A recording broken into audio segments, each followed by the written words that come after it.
Top Med Talk. Monty Mythen here. As we prepare to move into the next phase of the COVID crisis, we're going to be widening our focus here on Top Med Talk.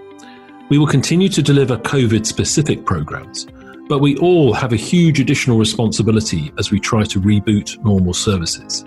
So although this piece is not directly related to COVID-19, we believe it's information that is crucial to the bigger task of rebuilding the healthcare system as we learn to adapt and live with this new virus. Thank you to our sponsors and to you, our listeners, for helping us to share this important information. I'm here with Monty Mythen, Editor-in-Chief of Top Med Talk. We have Kim Duggan. She is a nurse, and she's the Surgical Home and Enhanced Recovery Manager at New Hanover Regional Medical Center in Wilmington, North Carolina. Yes, thank you for having us. Kim, thank you so much for sitting down. You have a friend here who's going to join in. Can you introduce? I do. This is Robin Davis, and she is our pre-admission testing manager for our facility. Oh, Robin. Hey, Robin. Hey, Robin. Hello. So I guess you're hearing some things, too, that are speaking to you. Oh, yes, absolutely. All right. So I used to live in North Carolina. We spent quite a lot of time down in Wilmington. I was at Duke, but that was a favourite trip down to the beach and what have you, and the battleship there. Well, wonderful. We welcome you back. Anytime, right? Come and chat with us. That's great. Well, tell us a little bit about what you're doing at New Hanover, kind of your role as the manager and what a program kind of looks like there.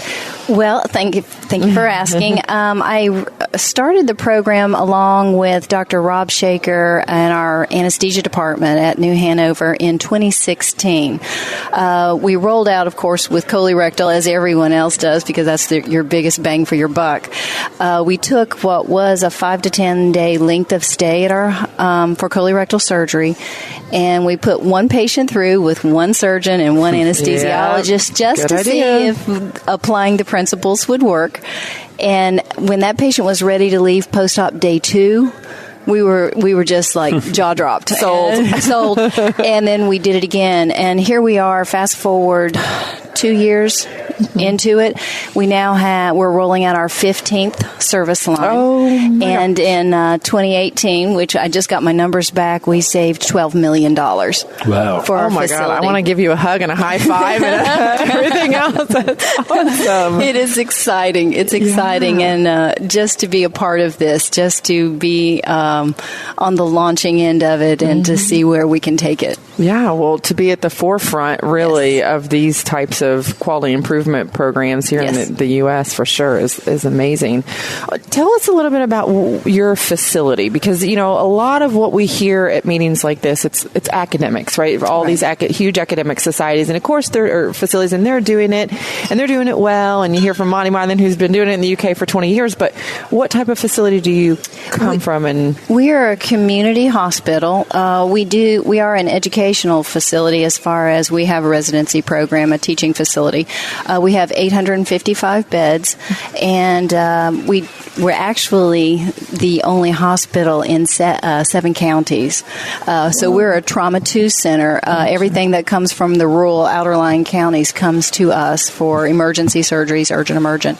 But we are the only large institution for that area. Yeah, so this can be done in a community hospital. Yes, it absolutely can be done, and it can be done well. Yeah. And quickly. And quickly, Because yes. I was just checking, because I remember when I was down there giving a talk, and I think that's when I met Rob. It was, I'm looking at the pictures on my phone, it was October the 15th, 2015. Yes. And I think you were just warming up then. 2015 is when we rolled out our orthopedic line for our total joints. So we did knees and hips, and we have now expanded that into shoulders as well. And then 2016, we rolled out colorectal, and then quickly following that was cardiac, spine fusion, gynecology, oncology, which now has expanded to hysterectomies, hepatobiliary, and here we are. We're rolling out this month alone. Matter of fact, Monday, I'm rolling out our maternal line for C-sections, abdominal wall reconstruction, and our breast line. We need you in Dallas. We do need you at the EdPom meeting, my gosh. Well, I will be happy to, yes. Yeah, I love it. Because it's any where it didn't work, any cautionary notes, or maybe more challenging than other. I would have to say the The greatest challenge has been our spine fusion line. Not just because we're trying to get more of a footing. We want to make sure that we're being able to help these patients with their pain management, and when they have such high levels of opiate consumption chronic pain management, that in itself is a challenge. But we've got some good practices in play that we think are really beneficial. All right, that's cool. And I know you got to catch a plane. I know. And Robin's sitting over there looking, and she's like, "Okay, time to go." So we really do want to get to Dallas in March for our EBPOM meeting. 6 minutes. You can do a lot in 6 minutes. Have you done anything about emergency yet? Have you emergency laboratory. Or fracture neck or femur, or? We actually do have a hip fracture program that is not under my umbrella, but we are looking at that, and I do want to expand upon that.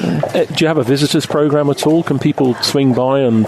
We do. We host site visits frequently. Matter of fact, I just had a group from Washington State there last week, and we've hosted New Jersey. I have Kettering, Ohio coming the end of this month. Sweet. So we are always. It's such a wonderful program that we think everyone needs to be doing. Absolutely, and they don't have to reinvent the wheel. If someone's doing it, we can learn off others. Right. I've got two questions. The second question is going to be, if I gave you a billboard, what would you put on it? Okay, so think about that for a second. But the first question is takeaways from this meeting. What are the big takeaways that you had from this meeting? It helps to validate everything that we're doing right now, as well as where we need to go and what we need to focus on. And frailty is our big thing this year. Yeah. When I came last year, and I went home and told the nurses, within the next year, we're going to be starting the frailty scoring. And this year, we really are going to be doing it. So be prepared for that when I come back, folks. Love it. What did you make of the exercise testing stuff? Did that make any sense? No pressure to say that you love it. The reason I say that is just up the road is one of the first places in the USA to be doing it now, which would be interesting. I don't know that I'm 100% bought into that just yet. The intensive exercise testing that you're talking about, I'm not 100% sure I'm there yet. Excellent. That's a good point. Good. What are your big takeaways from the meeting? And then I'll give you a billboard. My big takeaways. There were 5 things that I would like to put into our currently running programs. One of them is for our maternal line. Some things I cherry-picked out were to give away goodie bags and have them filled with everything that the patient needs, the carb-loading drink, the abdominal binders, just so many different things that we can add into our programs just to elevate it. I like the frailty. I want to do preconditioning for our cardiac, our open heart line. Mm-hmm. I want to do that. Trying to get my surgeons to buy into that might be a little bit of a challenge because our folks are really sick down in southeastern North Carolina, and we want to. I don't know if we have the time availability to be able to get them optimized. It's a big, but it's so is ERAS. Indeed. So if you can do that, you can do anything. Get the frailty checked off. What do you want on your billboard? I want it to say change is good. The old way of doing surgery is gone, and we need to embrace the enhanced recovery program. I love it. Do you want a billboard?